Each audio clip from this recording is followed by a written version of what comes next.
Hello guys, मैं हूं अभय अग्रवाल और अपन कर रहे हैं चैप्टर नंबर 17 के एक्सरसाइज का क्वेश्चन नंबर 37, है ना। तो यहाँ पर क्या लिखा है, a parallel beam of white light is incident normally on a water film. तो वाटर फिल्म है भाई, ये वाटर फिल्म है अपनी, और नॉर्मल इंसिडेंस यहाँ पर स्पेसिफाई कर दिया है, ठीक। और वाटर फिल्म की जो थिकनेस है वो दे रखी है इतनी, तो जो टी की वैल्यू है वो अपने को गिवन है, ठीक है। और वाइट लाइट को इंसिडेंट किया गया है, वाइट लाइट। अब मैं टेढ़ा बना रहा हूँ जस्ट टू शो, पर एक्चुअल में टेढ़ा नहीं आता ये, है ना, सीधा ही आता है, मतलब नॉर्मली इंसिडेंट होता है, पर डायग्राम में शो करने के लिए अपन थोड़ा सा ऑब्लिकली बना देते हैं। तो वाइट लाइट आई,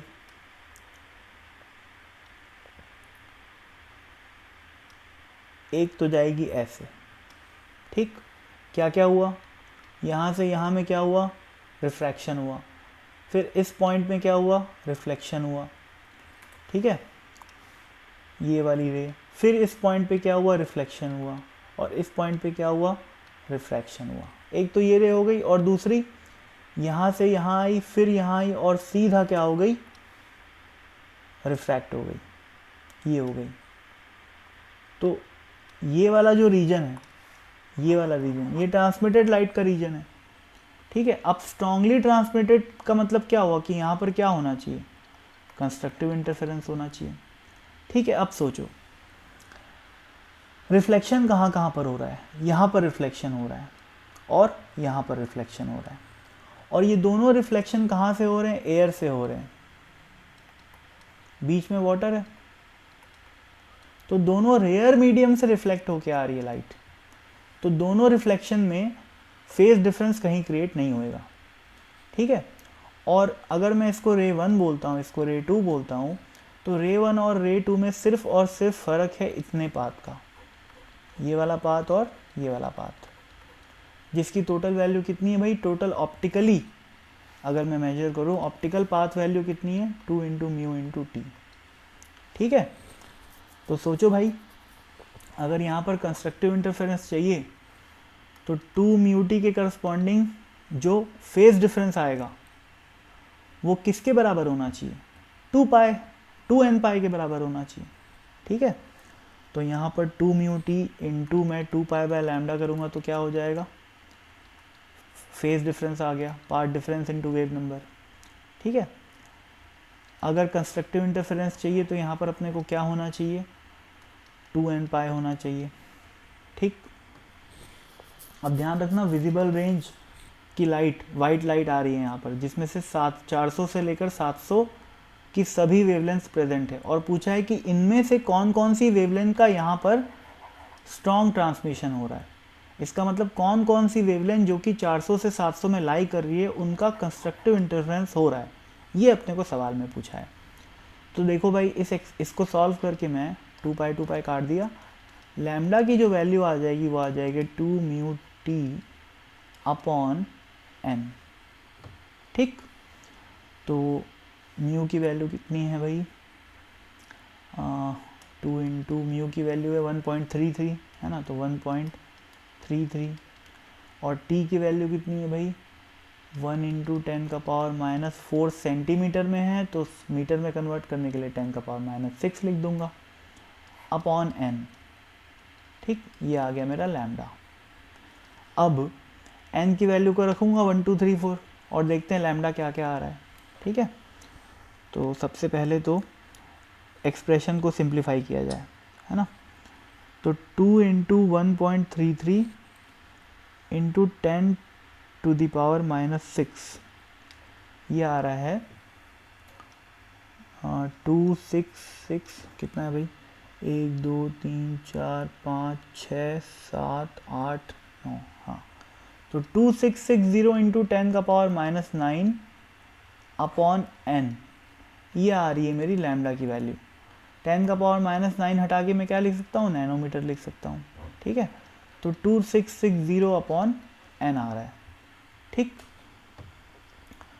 तो अब देखते हैं भाई, एन की वैल्यू 1 रखोगे तो क्या होएगा, 2660 डिवाइडेड बाई 1 रखोगे तो 2660 नैनोमीटर आएगा, 400 से 700 के बीच में तो लाई कर नहीं रही है, ठीक है।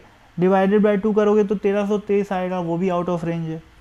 डिवाइडेड बाई 3 करोगे तो 886 आएगा, क्लोज आ गया, ठीक है, लेकिन है तो आउट ऑफ रेंज। बाय 4 करोगे तो आएगा 665, है ना।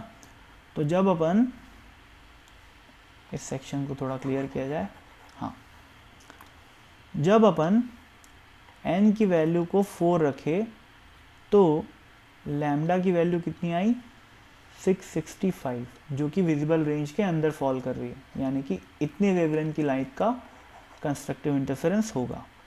n = 5 रख के देखते हैं, तो ये आ रहा है 532, है ना। लैम्डा की कितनी आ रही है, 532, ये भी विजिबल रेंज के अंदर है, इसका भी कंस्ट्रक्टिव इंटरफेरेंस होगा। 6 रख के देखते हैं, आ रही है 443, 443, है ना, 6 रखा तो ये भी विजिबल रेंज के अंदर है।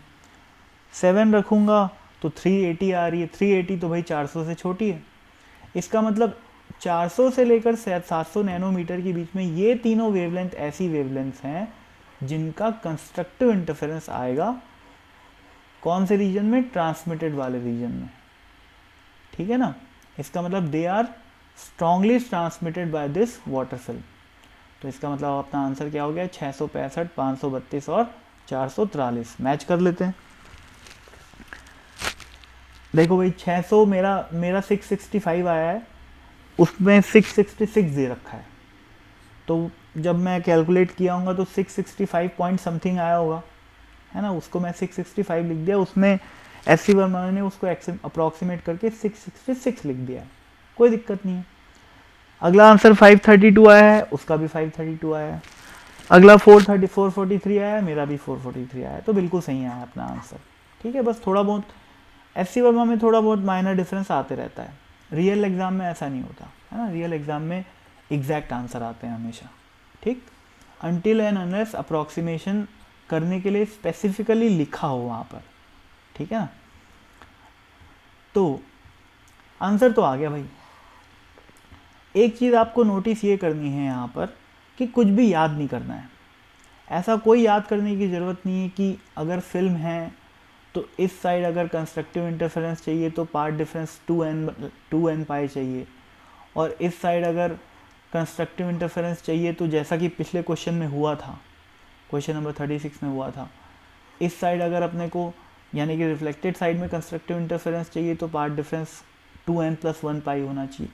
कुछ याद करने की ज़रूरत नहीं है, बेसिक से चलो, क्योंकि ऐसे क्वेश्चंस आते हैं जो कि आपको ये जो जनरलाइजेशन कुछ लोग करके बैठे रहते हैं, वो जनरलाइजेशन फेल हो जाता है, और वो आपको मैं क्वेश्चन नंबर 38 में दिखाऊंगा कि ये जनरलाइजेशन वहाँ पर फेल हो जाता है, ठीक है ना। कैसे फेल होता है अपन करेंगे अगले वीडियो में, क्वेश्चन नंबर 38 डिस्कस करते समय, ठीक है। तो आई होप आपको ये पर्टिकुलर क्वेश्चन समझ में आ गया हो, है ना। तो thank you so much for watching and bye bye.